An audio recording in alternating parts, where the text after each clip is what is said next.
This is a welterweight semi-professional contest. We're going to see David Kenny representing Kettle's Gym wearing the grey shorts. He's fighting out of the blue corner. He's taking on Kevin Butress in the black shorts representing Team KFA and fighting out of the red corner. I'm joined once again cage side by Nick Osipchek as our referee Mark Woodard gets us underway in a quick start to this one, Nick. Yeah, David Kenny putting in a couple of hard right low kicks and definitely stalking his opponent right now. Kevin Butress struggling to find his feet here. Yeah, a few wild shots and a jump of guard Pulls from guard. David Kenny, looking immediately for that triangle, but passing to side control is Kevin Butress, and let's see if we can get a bit of guard retention from David Kenny.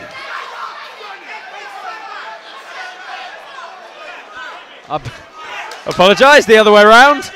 Getting the short colours mixed up here. It is David Kenny in the grey shorts getting the upper hand here at the moment. Kevin Butress is in all sorts of trouble. I can't see this going on much longer.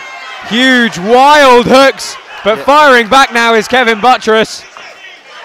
These guys are certainly not wanting to let it go anywhere near the judges, let alone the second round, Nick. It's true. He landed a big left hand there. It's a bit of a war.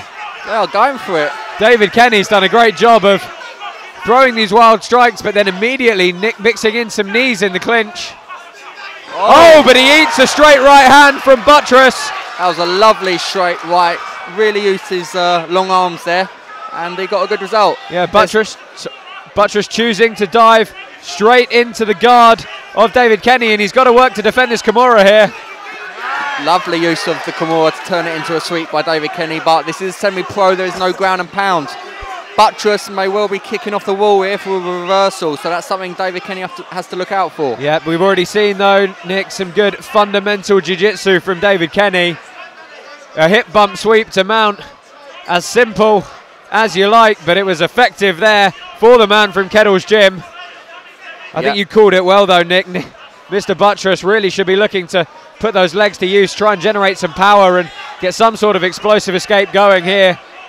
Yeah, but it's only because there's no ground and pound, he's safe in. There we have the ref stand it up, so Kevin Butress has done well out of that. Yeah, Mark Woodard not seeing enough action here. Let's see if David Kenny goes for strike number 2. They're really swinging for it. Butress needs to keep his hands up higher in the stand-up exchanges. Yeah, looking very briefly for the Uchimata off the whiz. 100% sweep attempt now, but all he's really done is give up the takedown to David Kenny. Kenny should land some body shots here, I think. Oh, he looks like he's... Yeah, you could see it immediately.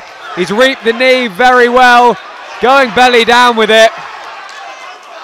Butress very resilient here. Tapping has not entered his mind. I think the problem, Nick, David Kenny, we can see him grimacing, but David Kenny didn't look to have that radial bone right on the Achilles tendon. For me, he'd perhaps driven his right arm a tad too deep and was really sitting that foot in the crook of the elbow. Not able to get bone on tendon to really exert the pressure needed. That's right, no doubt Butress was in pain, but he did not want to tap, and you've got to respect the man for that. So it's an awkward half guard, looking for a toe hold now. Rolling toe hold from David Kenny, showing some great versatility on the ground. Immediately he wraps the right leg up again, or the left leg up again, sorry. It's a very exciting fight, something the crowd loving to see. Again, attacking the straight leg lock on the same leg. Butress is going to be limping tomorrow. Well, we can see he just needs to adjust and try and get the bone of his wrist really under the ankle. It's like a pro wrestling match at this stage. Yeah, Kevin Butress grimacing but saying to the ref, I'm okay.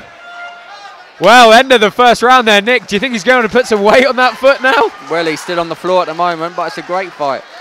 Yeah, fantastic first round to this welterweight contest here.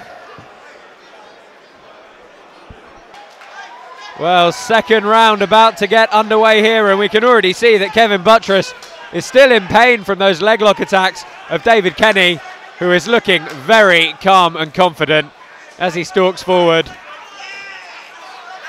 Yes, this injured foot is probably going to affect Butress's movement on the stand-up. take away some of his power and his punches. Just exchanging low kicks at the moment. Body lock now for Kenny. Butress has got to try and pummel and get some sort of underhook to shovel his opponent back up. At the moment, he's in danger of having his back taken. Yep, you called it right, Josh. But instead, David Kenny chose the front headlock and unloaded a big right knee. Yeah, the cage just helping Kevin Butress momentarily there, but David Kenny really loading up on that right uppercut. I think he can see that a bit of the fight is going out of the Team KFA fighter here. Yep, you're right. Butress starting to fade here. Doesn't look like he's got too much more gas in the tank. Wisely puts his hand down to make the knee illegal. Giving his back up once again, though. He's really going to have to try and scrape his opponent off the cage here. And he could be careful of going for a ride if the opportunity for a suplex arises. Yeah, he's taken a lot of punishment. He's going to be sore for a couple of weeks.